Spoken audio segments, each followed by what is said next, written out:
ఆముదపు గింజలు అలాగే పాలు ఈ రెండింటిని వినియోగిస్తే ఎంతకాలంగానో ఆమవాత సమస్యతో బాధపడే వారికి మంచి పరిష్కారం దొరికే అవకాశం ఉంది.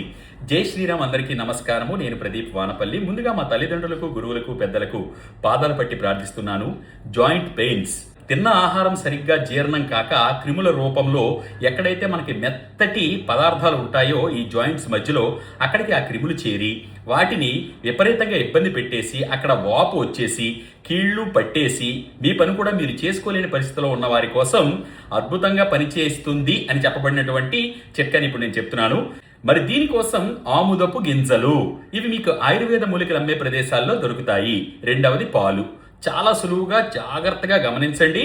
మరి ఈ ఆముదపు గింజలు తీసుకుని వచ్చి కేవలం ఒకసారికి 10 గ్రాములు మాత్రమే, 10 గ్రాములు ఆముదపు గింజలు వాటి పైన ఉన్నటువంటి పొట్టును తొలగించండి. 150 మిల్లీలీటర్ల నాణ్యమైనటువంటి స్వచ్ఛమైనటువంటి పాలు తీసుకోండి.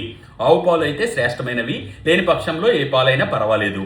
150 మిల్లీలీటర్ల ఈ పాలలో మరుగుతూ ఉండగా ఈ 10 గ్రాముల ఆముదపు గింజల పప్పుని మాత్రమే కొంచెం దంచి కచ్చాపచ్చాగా దంచి అందులో వేయండి.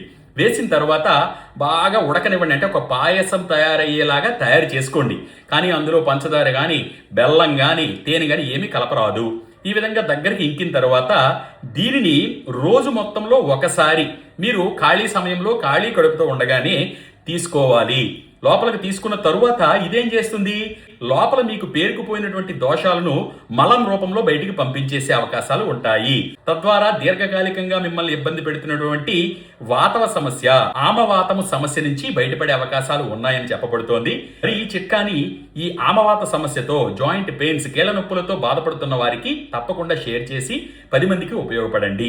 ఇటువంటి విలువైన సులువైన వీడియోలు ఇక్కడ చాలా ఉంటాయి. డాక్టర్ ప్రదీప్ వానపల్లి పేజీలలో, ఫేస్బుక్, ఇన్స్టాగ్రామ్, యూట్యూబ్లలో ఫాలో అవుతూ ఉండండి. అందరికీ ఉపయోగపడదాము. ముందుగానే అపాయింట్మెంట్ తీసుకొని మమ్మల్ని కలిసి మాతో మాట్లాడాలి అనుకుంటే గనక ఇక్కడ ఇచ్చిన నంబర్లకి ఇచ్చిన సమయంలో సంప్రదించగలరు. సర్వే జనా సుఖినో భవంతు, సర్వే సుజనా సుఖినో భవంతు. ధన్యవాదాలు.